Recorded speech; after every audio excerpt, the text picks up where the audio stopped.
Good morning, good morning. There we go, let me do that. Hey, good morning everyone. Welcome to another Wealth Coffee Chat. Good to see a few of you online already. Hope you're all awesome and well, wherever you are.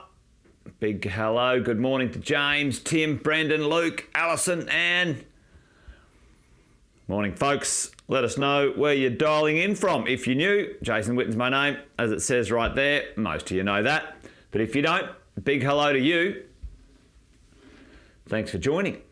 Hopefully you found somewhere cool to hang out. We've been doing this Wealth Coffee Chat thing for a while now. Each morning, a few mad, keen property investors, maybe just like you, we get together, we hang out, and we talk a little bit of shop. We talk a little bit of property investing. Happy Friday to you, Alison. It is a good, exciting time. Friday's good. Weekend's nearly here. Good to have all of you on this morning. Like I said, if you're new, give us a shout out as you go. Yeah, no problem, Brendan. We can touch on the inflation thing. You know, latest inflation figures come down a little bit. I don't think we'll get to 2 or 3% for a little while yet, Brendan, but it's certainly much better right now than it was 6 months ago. But this morning, touching base on some of those market things, Brendan, as well, wanted to talk about what drives marketplaces, often short term, not long term, but what drives marketplaces in the short term. When we talk short term as property investors, what's a short time in property investment world? Tell me, folks, in the chat. Let me know what your definition of short, what's your definition of short, and what's our definition of long? All right, long term. All right, what is the definition of short? What's the definition of long? From a time point of view, when it comes to time, give me, yeah, okay. For me, I'd probably call that one middle, and I like it. 15 to 20 years, yeah, 15 to 20 years, that is absolutely beautiful. In the world of marketplaces, certainly for us as property investors, a short period is that 7 to 10 years. You're dead right. You're dead right. Absolutely. But if it wasn't us talking, us as property investors, what's the short time frame markets get reacted to? And I reckon, Donnie, you're right. I reckon it's kind of that 1 to 3 years is this sort of short-term time frame marketplace that we see when attached to emotions. All right, let's talk about emotions that drive marketplaces. That we see some things. It's important to understand them. It's important to understand them. So let's get a little bit interactive here this morning. What are short-term emotions that drive marketplaces and drive prices and drive things a little bit out of what you would consider normal or ordinary, when it comes to us as property investors? Let's have a look at it. Already Tim has put one in the chat already, which is good, Tim. This is something that drives a marketplace when things are going great. The last couple of years, probably previous to the last 6 months, what was driving the market? FOMO, FOMO, fear of missing out. Exactly, Tim. Everyone wanted one. No, everyone thought they were going to miss out on something. Let's get involved. Like, property prices are going crazy, ballistic. Let's get involved. Let's get involved.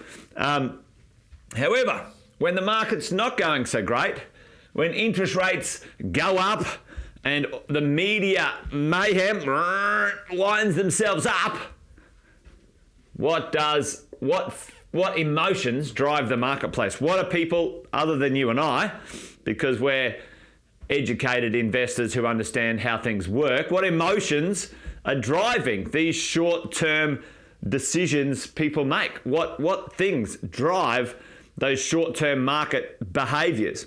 Put it in the chat for me. There's one big one. Boom, fear. You're dead right, Tim. Right, fear. All right. So fear. All right. And so really at the end of the day, greed and fear, you're dead right. This is kind of like the greed and this is the fear. And both of those, without things, without long-term reasons, without long-term value. Yeah, keeping up with the Joneses. Exactly, Alison. Without long-term value, reasons, goals, right? Without long-term understanding of why you would be doing it, becomes a challenge, a problem. Fear and FOMO, they're the types of markets that you don't want to get involved in. You don't want to get sucked into that emotional behavior.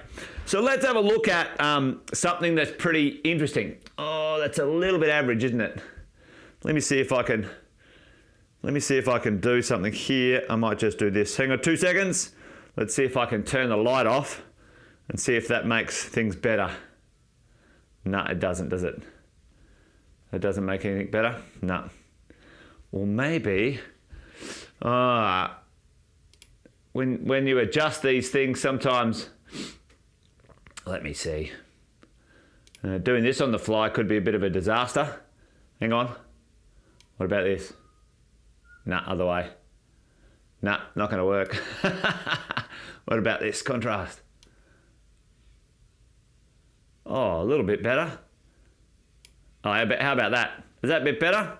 It looks a bit better on my screen, but I don't know about you guys. Can you see it? Anyway, let's do it like that. The contrast has gone a little bit, you know what I need to do?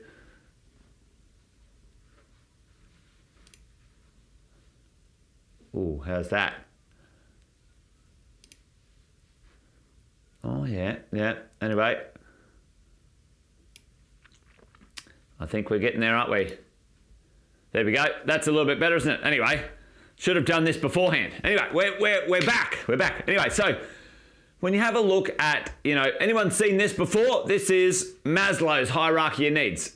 Give me a little yes, give me a little Y in the chat. Now, I want to connect this because this is a very, important thing to understand as property investors. What drives marketplaces? Will this thing that's driving marketplaces hang around for a long time, or will it be short term? All right, so the number one thing that drives most humans, right, is the need to be safe and driven by fear of not being safe or these sorts of things. So let's have a look at what this is. Now, I want you guys to think about this in terms of being a property investor. All right? I want you to think about it in terms of being a property investor. When it comes to us as property investors in the marketplace, psychological needs, right? Now, do we want to, as property investors, provide, and this is where I want you guys to think about this, provide real estate, provide investment properties for this end of town, okay? So now this is not like a negative or something judgment. It's just where are we going to talk about things, right? Psychological needs: air, water, food, shelter, sleep, clothing, reproduction, right? The simplest thing, the base level of survival for us as property investors. Next, safety needs, personal security, employment resources, health and property, all right? So for all of us as investors, what does this area mean? What does that mean when it comes to, by and large, the types of properties and the types of locations where we might invest to provide the minimum for a person who wants to rent or live, right? So often that ends up being in the lower socioeconomic areas, and most of those tenants often haven't got the financial capacity beyond, let's say, 2 or 3 weeks of unemployment or whatever it might be, right? The next part, which is interesting, this is love and belonging. We're going to talk about this in a minute when it comes to money and dollars and cents and future. And then the last couple is esteem, which is love and belonging, friendship, family, intimacy, sense of connection. And I want you to think about, what does all of this mean when it comes to dollars? All right? When it comes to how does this get expressed when it comes to wealth, investing, our future? Because I'm going to tie this together in a sec. And then the higher thing, the higher hierarchy of needs, human behavior, self-esteem, respect, self-esteem, status, recognition, strength and freedom, desire to become the most that one can be, self-actualization, okay? All right, so let's remember this part when we talk about this next piece, which is what we talk about often when it comes to building your wealth into the future. And when we look at the hierarchy of needs, the Maslow's hierarchy of needs, what does it look like, ladies and gents? Let's do a little conversation in and around that. Now, we've broken this down into a couple of sections, usually 3 sections. And when we talk, often this is the acquisition stage, the consolidation stage, and the lifestyle stage, right? You guys know we have those 3 conversations we talk about all the time when it comes to building your portfolio, structuring your behavior based on these stages, okay? I want to maybe give this a little bit more today, give it a bit more foundation, give it a little bit more strength when it comes to understanding what this might mean. Often when we catch up with somebody, an investor, right at the start of their journey, it's usually between the ages of 20 and 50.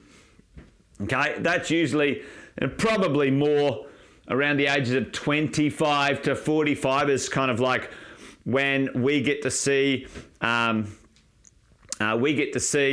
for most of our investors. Yeah, exactly, Alison. And this is the thing, because you know what? It needs to be about more. If you want to be really wealthy or really financially secure or whatever you want to call that, and whatever your version of that is, it needs to be about more than money. Like, listen, it's very rare I have met a person ever, an investor ever, and it's just about the money. I just want to be absolutely crazy rich, and it means nothing else than me having lots of dough, right? Because what drives most of us is this stuff here. When we have a look back at after we take care of these ones, this is what drives most of us into the future. All right. So let's continue the chat. In the beginning, where are you now? Most of us sit down and have a look at, all right, what do we need to do? Where are we going? What sort of thing do we need to have a look at when it comes to our income into the future? And there's some basic plans. You guys know this. We've talked about this in the past, right? Right now, every single one of you online right now can create $110,000 income minimum by the age of 65, tax-free. Anyone want a $110,000 income tax-free by the age of 65? Put a yes in the chat for me. All right.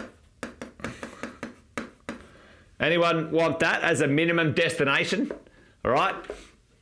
As we go along, because for every single person in the financial system, that is completely 100% available to anyone who is in the world of our capitalist process in Australia. Okay, that's there. Okay, net investment assets. What do we need in our world when it comes to making this happen? We need about $2 million of net investment assets. Okay, along the way. What's the amount of capital gains tax-free and income tax-free balance in our super that we can have, folks? Tell me that one in the chat. What's the number? How much money / asset value can we have in our super? And when we kick it into, income phase, it's tax-free.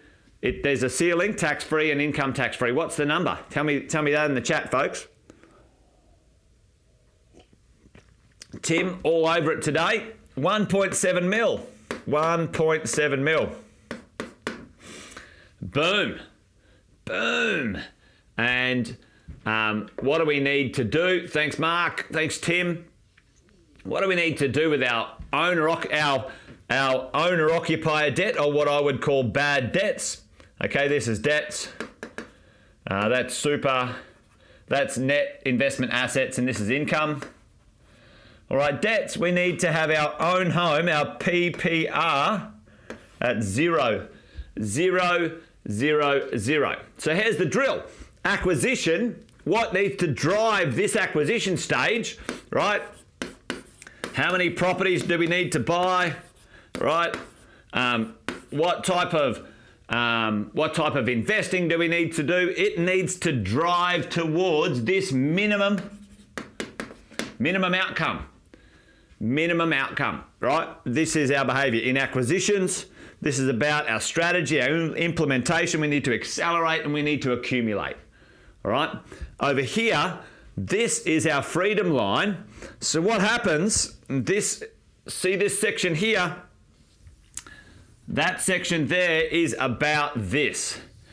Is about here. This is about our safety needs. All right. This is about making this bottom part of the hierarchy of needs taken care of. So we've ticked that box, team. Boom, big tick in the box. Acquisition done. Acquisition done. I love it. Right, next part. How do we, in this love and belonging, friendship, intimacy, family, sense of connection, at this point here, consolidation, right? We are now very safe, very secure, done and dusted. We've got our asset base, right? What happens here next is what most of us are driven by.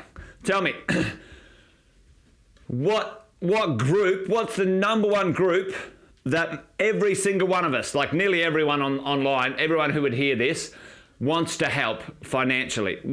What group of people in your life that you love do you want to help?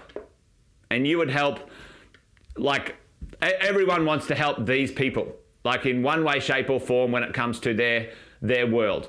Once you have got your minimum safety and your needs met, so you as an individual, boom, Tim, out here, this is the lifestyle, but we're now calling this the love and legacy stage. Who do you love and who do you want to help?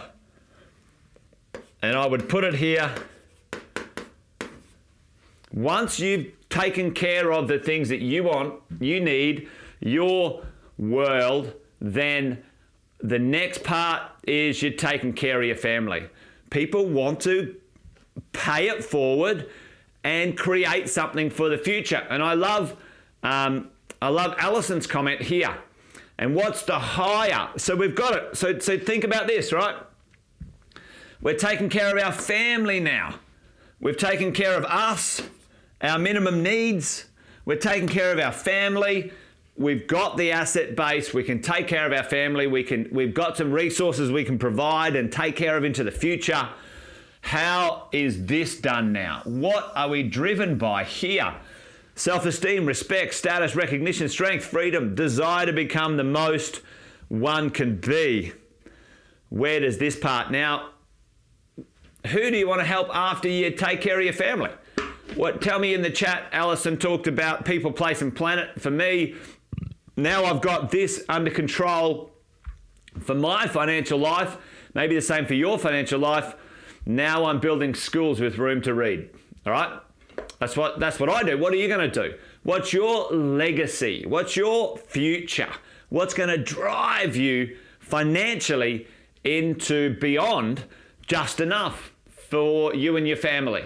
And there's nothing wrong with that. If you want to stop there, I'm cool with that. There's no judgment here. What I'm saying is human nature, human behavior drives like this. It's how we're wired.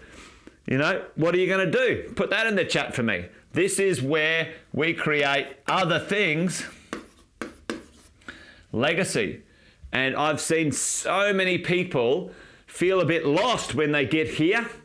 And now they choose this legacy piece, and it refreshes, it re-energizes their future no end when it comes to what they're up to, what they want to do. There you go. Alison wants to help other single parents, investors. Beautiful. I love it, Alison. So once you've got some of the things down pat for yourself and you've got enough for your family, you want to pay it forward. You want to give back. I think that's awesome. Anyway, hopefully that made sense. We're rearranging, re-energizing some of our models, some of our teaching, and really for us as property investors, you know, getting that into the psyche of where we are and what's driving us and why, and what drives others. You know, you often fear and safety. We can then make great decisions as property investors to create wealth into the future. Anyway, there you go. Done and dusted. I'm done. Wealth Coffee Chat over and out. Friday, December 2, all done and dusted. That's it from me, folks. Thanks for hanging out. Great to see you here. Join me again on Monday for another Wealth Coffee Chat. You guys be awesome. Be well. Bye for now. See you, team. Thanks, Donna. Thanks, Alison. Thanks, Tim. Thanks, Luke. Brendan. Whoever else is there.